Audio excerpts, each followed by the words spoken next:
Hi, welcome to another how-to video. This time I'm making an optocoupler tester. It'll test any optocouplers you get to find, such as the PC817, really common tester, really common chip. I must apologise to my subscribers. I haven't put any videos up for a while. I had some family problems and it's been a very tough summer for me with work. Time has been paramount, so I apologise for that. Hopefully I'll start to make some more videos again now. Okay, if you like my video, give us a thumbs up. See you in the video.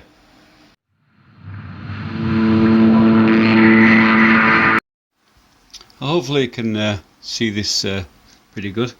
You can see I've got an optocoupler. This is a PC817B, I think it is. As you can see, it's working there, fine. So this is the PC123. You can see that's working as well. This one's an 817B.